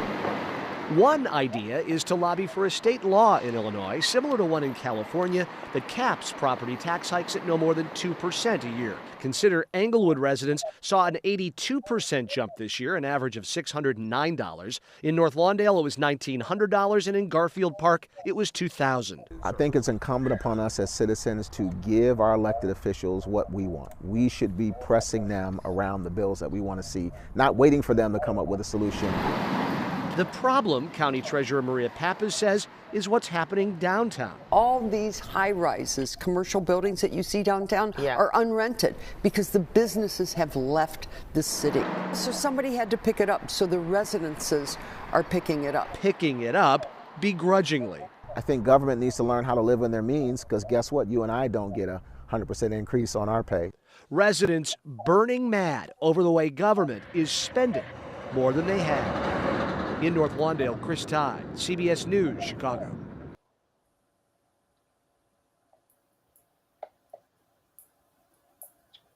Spending more than what they had. This is for the people that be out there. I just want to say this right quick, Stein. For the people that always talk about, man, they need to tax the rich more. Well, in the end, did y'all see what was happening when they taxed the rich? Well, let me get my company up out of here. No, they ain't doing my company like this. I'm not paying no more taxes. They relocate. They relocate to more friendly tax states, like Tennessee, like North Carolina, like Texas. And then they leave the ones that's not so friendly, like New York, like California, like Chicago. So when they tax the rich, and the rich say, well, we know we ain't paying that. We're going to just relocate then. Guess who suffers? Guess who it falls on?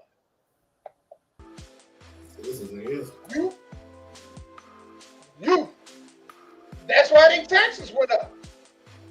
They said that they had 29 million fewer taxes than the year before because businesses had left. So then, you know who had to put that bill? The residents. Y'all voted for this. Right.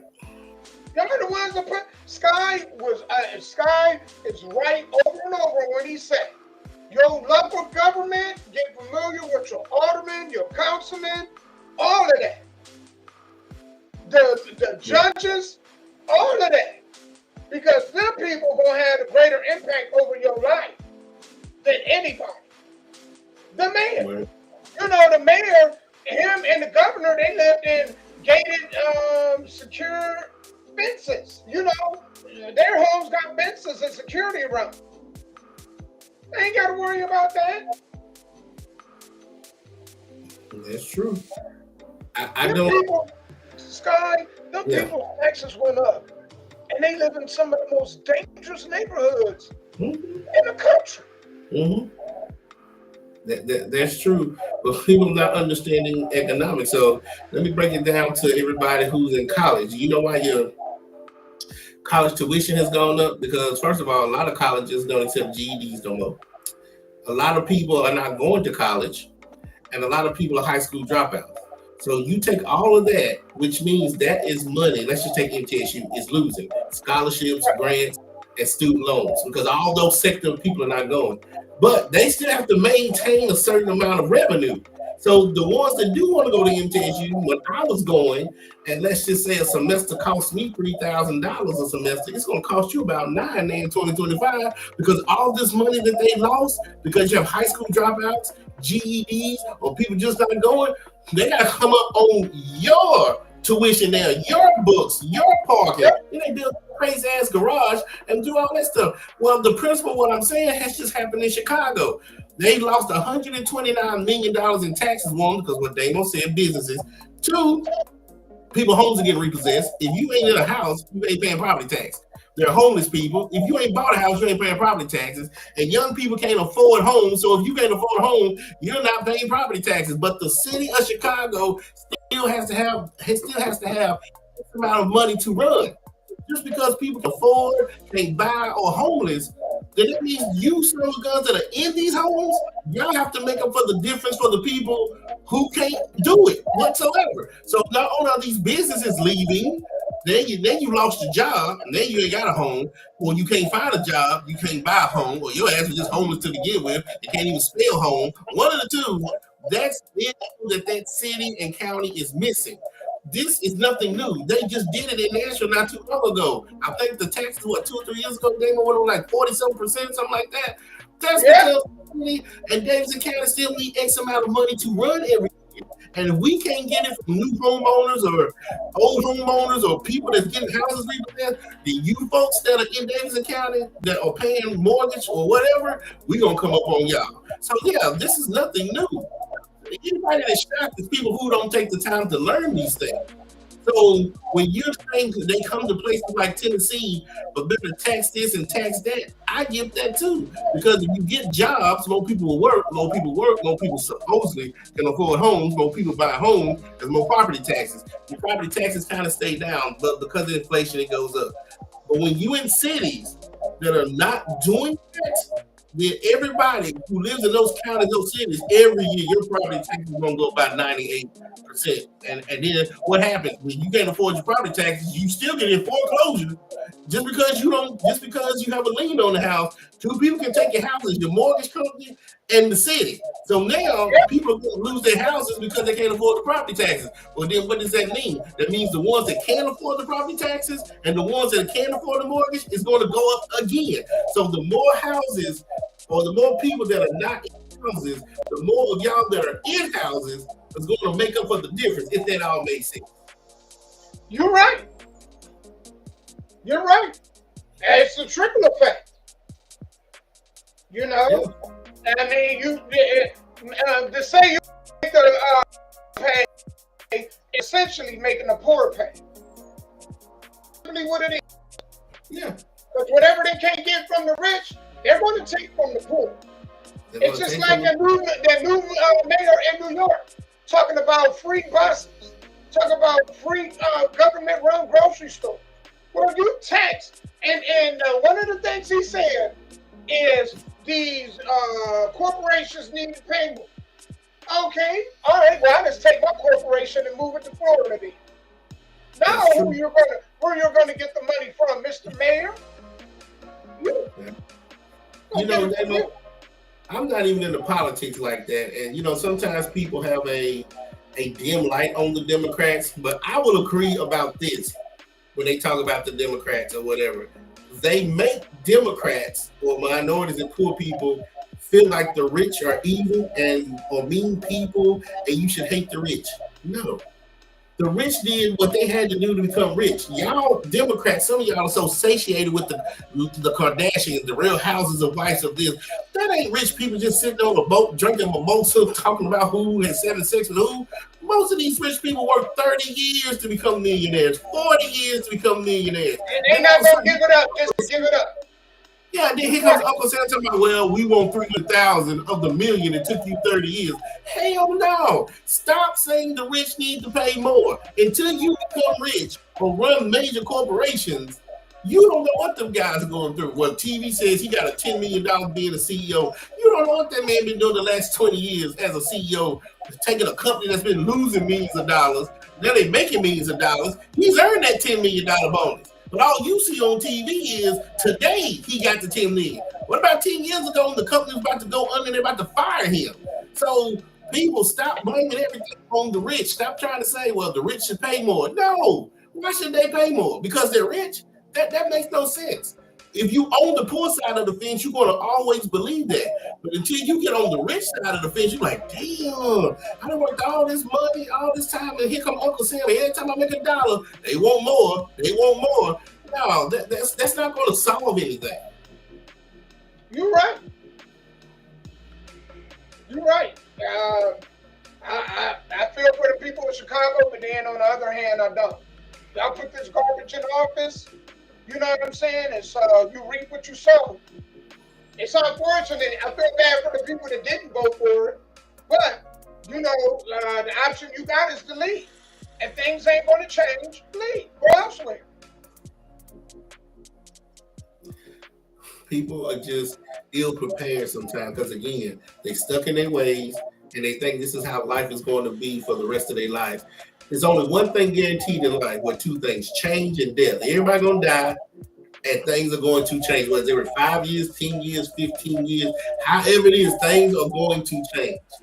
And those are the people that are complaining. Those who saved to have a safety net, when their food stamps got cut off, when they lost their job, they're like, okay, I got 6 months to find me food, find me a new job, find me. But those who kept blowing their money, living paycheck to paycheck to paycheck, them are the ones you hear complaining, because in their mind, these food stamps are gonna come for the rest of my life. This Section 8 is gonna come for the rest of my life. This Medicaid and Medicare. No, why would you think that? I just have no clue what people think sometimes.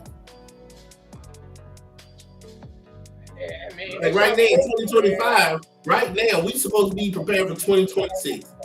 You don't know if you want to start paying student loans. You don't know if your property taxes are going to go up. Hell, you don't even know if your car going to break down. You know what I'm saying? You don't know if your washer and dryer going to break down. You need to start saving money in 2025 to get ready for 2026. Man, you know if it's going to, when are they going to stop? When it's at 1,000%? We done raised the taxes up 1,000%. For the land taxes, it's actually more than the property itself. Is that when they gonna stop? I mean, man, it's diabolical, man. But I couldn't wait to show y'all this story, because I'm like, damn, 100% even know that was a real thing. When I was watching that news story and heard 230%, man, I started clutching my chest, man. You know what I'm saying? I felt like brand new. Somebody has to pay for it. And then if we go back to the rich, right? There's usually rich people in every neighborhood. If my property taxes went about 100%, and let's say I'm paying $3,000 a year, well, what about that rich person living in a mansion paying $10,000 a year in property taxes? I'm talking about just in property taxes. That rich person paying $10,000, his went about 100% too, because he's in the same county. So you don't think he or she ain't bitching and moaning? You bitching and moaning over $3,000 that went up. They bitching and moaning over $10,000 that it went up. So quit thinking that the rich don't get affected by these laws because they're quote unquote rich. I mean, you know, it's unfortunate, man, that this is basic economics and you got people that can't understand it. And it's because schools no longer teach it. And that's unfortunate. But really, it's up to households to do it. Your parents, it's their job to sit you down and to speak, to have a discussion about basic economics. And if they haven't, then they failed you. Let's just call it what it is. You know, whether they knew or didn't know, they failed you. So, that's what it is, man. And there's a lot of people now, Damo, that want to homeschool their children, but you can't. Well, I won't say you can't. Coming up, it was hard to, because school is a business. Your principal gets paid by how many kids is in the school. I don't know if none of y'all knew that.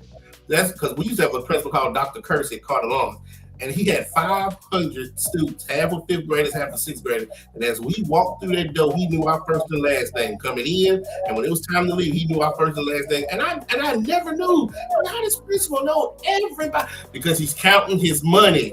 The more students he has, the more he gets paid. It is a business. And so even if you are one of the people that want to home and teach them the things that they want to say, depending on where you live, it ain't really happening. Because think about it, if you took 10% of the kids out of these schools, you know how much money that they would lose? Because it's a business. Yep. They're going to lose them anyway, because look at all these teachers that are quitting. Look at all these teachers that are quitting. You ain't going to even have enough teachers to teach your child. Yep. It's unfortunate, man. I mean, you know, we need to be more adverse. I think they need to teach more politics in schools. It's unfortunate, man. I think a lot of this stuff people don't understand because they just don't teach it in public schools, which is why I'm happy again that they've taken and they're shutting down or breaking down the Board of Education, because the Board of Education has been failing people for the last 30, 40 years. Since they've been in existence, they've been failing kids. So, you know. Yeah, it's like trying to put a round peg in a square hole. It's a one size can't fit all. There's too many kids in this world. Some with learning disabilities, some with this, they just don't give a damn, and all in between. If there's a way where you can get to know these kids as they grow up and figure out charter school, magnet school, private school, I think that will help. But just throwing a bunch of kids in one public school and say, hey, y'all, open the book. This is what we're going to learn today.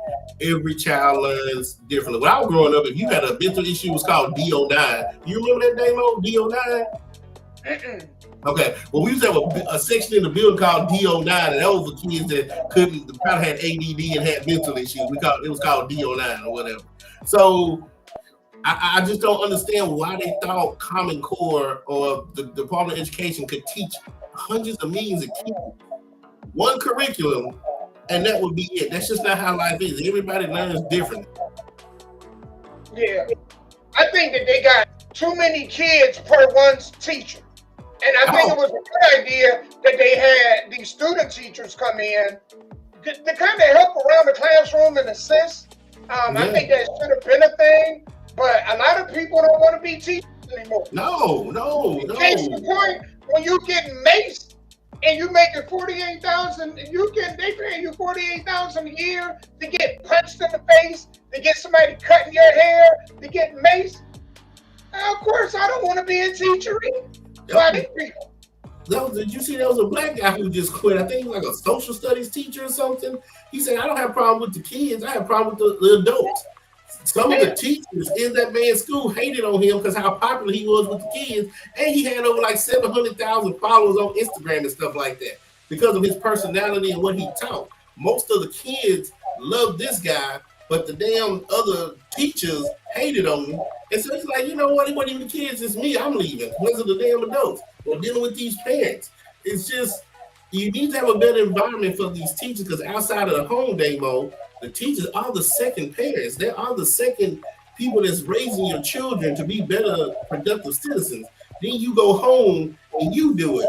Parents and teachers are supposed to work as a tandem, but not in 2025. Yeah. Because, I mean, look how young these parents are and look how young these teachers are. You see some teachers that got fireworking and rapping and all that. You know.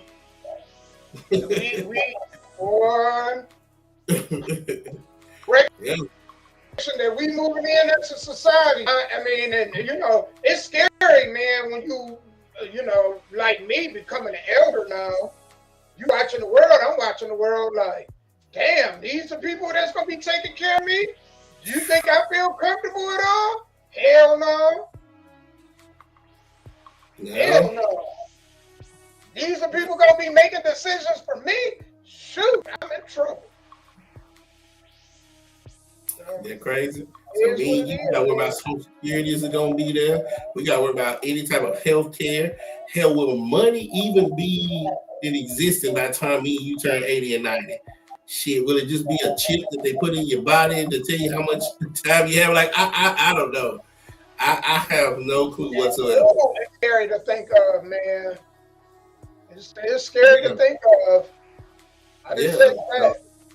If you have some money, I suggest you go to a bank, get you one of them little safe boxes in your bank and go buy some gold, some silver, some diamonds, stuff like that to put into it, just in case you wake up in the government and say, hey, money's worthless. At least you know gold will always be worth something. Silver, bronze, diamonds, they'll always be worth something. and get you a safe box at a bank, and store some of that stuff in there just in case one day you wake up and money is worth it. My best advice to y'all: don't have kids until you financially situated. Ooh, that's like beating a dead horse. I mean, I know that's something that's really hard for y'all. A lot of y'all. I mean, just don't have kids if you can't really take care of yourself. Don't bring no kids in the world. Plain and simple. And then what about those that do have kids, right? So if you're a single parent and you have kids, why do you spend your money on frivolous things? I know parents that spend money instead of saving their money, they spend it on frivolous things. Well, I'll get some more. I get paid next week. It don't matter because that might not happen next week. And you might not even live to see next week. Start saving and having a plan B if you are a single parent. Don't be out here buying stuff that you don't need. And they do it all the time. And then they wonder why they broke or this got cut off or that. Because you blowing your money on silly stuff. Yep, it's you know, all around the world the same song. Yep. All around the world the same song. I know one story. We ain't gonna get to it today because we coming to an end. But did you hear the woman in Thailand where she was like a 60-something-year-old woman? She was ill, and the brother thought she passed away because she wasn't breathing. Right? Mm-hmm. So he journeyed with her body in the casket 5K kilometers. They get to this Buddhist temple. They're talking about arranging, death certificate arrangements. And then they hear a knock. Come to find out it's her. And this happens moments before they cremate her. They get ready to cremate this woman alive. What she did? Was she just in a coma? Because think about it. If you have stopped breathing, you should be a vegetable. Because after 5 minutes of oxygen, you start losing brain cells. So how long was she unresponsive and unbreathing? Man, it had to be a couple hours. There's conditions. And she still had enough brain cells to knock off. Because I would think you would be a vegetable if you ain't had no oxygen to your brain in 2 hours. There are some conditions where we've seen this before, because at one point they had to put bells in the caskets and at the grave. So if somebody just so happened, I'm guessing this had to be a time before, and they embalmed the body. Because of course you ain't gonna get that now, especially in America, where they cut the body open, take out the organs. You ain't got to worry about that. If they deem you dead and they cut you, they start cutting on you. You ain't got nothing to come back to life with anyway. And if you do, the coroner and everybody gonna take off running because they know you ain't got no heart, liver, stomach, any of that stuff. So I'm guessing over there they didn't really cut her open or anything. They just face value of you don't feel no pulse or we don't feel her breathing, And so then they well, let's go ahead and write the death certificate up, cremate her, and go about our day. So I'm guessing it's one of them. They wasn't taking out organs, I can tell you that. She was that close to being fried alive. Woo, good Lord. Oh my God. That's crazy. I don't know what's scarier. She was that long unresponsive and the body just ain't moved like she was asleep. But she was that close to getting fried. Because once they stuck in there, even if she would have knocked on the door, I'm not sticking my hand in that fire to pull her back out. She was just gone. You know what I'm saying? I'm like, damn, she's screaming. You know what I'm saying? I put my finger in my ears, like I ain't thinking about it.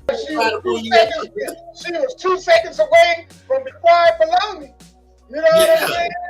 That's I would have had to forgive me for that one because I'd have been like, oh, man, if y'all not checking to see if bodies are passed before y'all cook them, can y'all please make sure the food and Thanksgiving right around the corner? Can y'all make sure the turkey is all the way dead before y'all go ahead and fry them? Ooh, I've done all my things. I'm not taking bodies. He's taking turkeys. You know what I'm saying? Damn. I know I better not be sitting at somebody's table when I hear "Caw," because it's gonna be something. Damn, burger just start flying around. Like, well, you know what? I guess it just wasn't meant for us to have Thanksgiving. You gonna see a black man move speed? I ain't never seen him move that. But I hope everybody has a really good Thanksgiving. Sky, better make sure that food's dead. Yeah.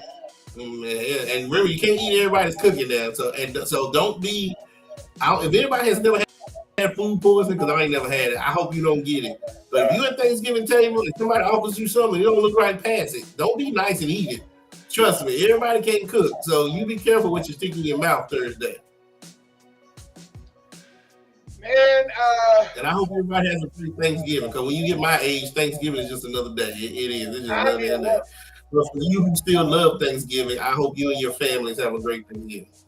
I'm gonna be at work, man. So Thanksgiving, man. I'll be working 5 to 1, getting that money. The bills don't stop. Hey, I don't care how many holidays come. Oh no, they don't. No, they march into your house every month, right? Like so. Matter of fact, this is the time of year we probably should be working more, because this is the one where they dupe us out of spending more money. You know, you got damn Halloween. You know, actually, hell, Labor Day, then Halloween, then Thanksgiving, then Christmas, then New Year's, then Valentine's Day, then St. Patrick's Day. You know, we have Veterans Day somewhere in between here. Yeah. Then you got one breather, and then guess what? Mother's Day, then Father's Day. It's something every month. It's something every month. I remember as a child in the 80s, in the early 80s, my calendar used to be so naked, you could see right through it. Now you open up a calendar, ain't a day on that damn calendar, ain't something written on Grandparents' Day, Grandmother's Day, Stepbrother's Day, Siblings' Day. Like what? Where y'all coming up with this stuff? Cupcake Cereal Day. Damn, they got a Cereal Day? Huh? I'm like, damn, they just come up with shit. Cereal Day. Damn, we got a Cereal Day? Yeah, they just coming up with every damn day. We just making up shit now to celebrate. That's you know, I knew we was through when we came up with it. Because how do the party that didn't tell slaves they was free give people the holiday to celebrate the day that the slaves found out it was free? That's crazy right there. You know how long they've been trying to fight for that to get in the holiday? Years. They've been fighting for years to get Juneteenth a holiday. And I'm thinking, and they be like, thank you, Joe Biden. I'm like, damn, it's part of the reason why the whole damn day exists. But I'm thinking, why would I care about Juneteenth? Twilight Zone, man. Like, why would I care to remember Juneteenth anyway? Some things I just don't want to remember. We didn't need Juneteenth as a holiday. You know, it's just like it was bad because dude took all them that slave memorabilia out the White House. Who wanted to sit there and watch their great-great-granddaddy laid up there like this on the statue? Nobody want to see that shit. You know what I'm saying? He up there with chains on his neck like this. You like, damn, he look like he's still alive. Man. I know, man. And some people, if it ain't drama, they can't live on this earth, man. It has to, you can't please everybody. You just can't do it, Damo. I've learned that the hard way. So for those of you who celebrate Juneteenth, congratulations, but I don't celebrate it. Huh? You got any events going on this weekend? Or? Yeah, so don't forget, y'all, tonight. Yeah, I forgot. Sorry about it. No Limit Pro presents the D-Blink radio show. And then No Limit Pro will present the Elite One radio show this Thursday. No Limit Pro Wrestling this Sunday, Tullahoma, Gypsy Joe Arena, Sky Black versus Big Man Carnage versus Hype versus D'Amico Graves, who took my belt this time last year in November. I'm coming back for it, D'Amico. And all the other great action is going on. So come down there. And don't forget, SWF is also running in the Gypsy Joe Arena this Friday. So you have SWF this Friday, and then from what I know, this Sunday in that same building, No Limit Pro. So come out, enjoy good wrestling. Don't forget, again, our radio show tonight. If you're an artist and you need radio play, hit me up at sky.black@gmail.com. That is sky.black@gmail.com. And again, I hope everybody have a great Thanksgiving, y'all. Man, thank you guys, man. Please be safe. Peace and save me a plate. That's all I got for y'all. Save me a plate. I'm coming through. You know what I'm saying? If y'all need to drop it off to me, if I need to tell y'all where to drop it off, I will be happy. I'll be happy to give y'all an address. Now, Yeah, I want to say this. Because Damon's gonna be out there working. Huh? I said, because you're gonna be out there working, making double time, right? No, we ain't no holiday payroll, man. Well, then y'all bring him 2 plates then. He ain't even get a holiday pay. Y'all bring him 2 plates. Now, I'm going to make some disclosure. If you bring me a plate and it say baked beans and they ain't baked, don't bring me the plate, all right? I'm sick of y'all at holidays having baked macaroni and cheese and the shit ain't baked. Or baked beans. I went to the spot at the Assembly Food Hall and I said baked beans and I got it and I'm like, they soup. Why do y'all call these baked beans when they soup? You know what I'm saying? Like, I don't say a fried egg and the egg is boiled. You know what I mean? So if you're doing stuff like that, keep the plate. You know what I'm saying? The gesture is spice, but keep the plate. You know if you know how to cook and if you don't know how to cook it. If you don't know how to cook, your first time then cooking a turkey and you ain't cleaned out the inside of it, don't just keep the turkey. All right? I thank you for your gesture and everything. But if you ain't cooking out and whatnot, and you just do the dressing in the turkey and then clean it out, just keep the turkey. You know, I love you from a distance. I love your hair and your gesture. Just keep that shit. You know, I'm just telling you. I get you. But now y'all see the disclaimer. If y'all want to be nice and give Damo some food, then you know, baked beans need to be baked. Macaroni needs to look good, and you need to clean your damn turkey or chicken or hen or ham, whatever the hell it is you have. If you put American cheese in that, keep it, all right? Keep it, give it to the rest of the family, give it to the home. Don't bring it to Damo. You know what I'm saying? If you got Kraft American cheese laid across there, kick that shit. I don't want it. I'm just telling you, man. You know you can't cook. You know you can't cook. Don't bring that shit to me. Don't bring it to Sky. You know. Absolutely. Because you know the crazy part is back in the day, I have sympathy for you. But now with the internet and YouTube, you should be able to cook whatever you want. There's people on the internet who will show you step by step how to cook Thanksgiving dinner. There's no excuse for you.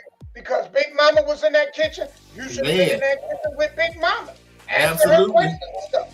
6 in the morning. She put the turkey in it at night. Get up 6 in the morning, get the cooking. Everybody at the table be eating with her because she been eating and tasting. Hell, she full. Everybody else is like, that's good. You know what I'm saying? You know, so. But man, thank you guys, man. We love y'all. Yes. Please, y'all be safe. And be safe on Black Friday, man. I don't want to see y'all over there jumping over and clotheslining people with them cheap TVs that's only going to last 2 months. That's it. Black Friday come, man, be safe on Black Friday too, man. Don't be out here acting a fool, y'all. Absolutely. Because if you do, Damo's going to find you, and he's going to put you on the show, and we're going to talk about it. Have a video of you, and we're going to be sitting there like, look at this. Yeah. I know that dude. He's crazy. You know what I'm saying? All right, y'all have a great weekend, Damo. We out, y'all.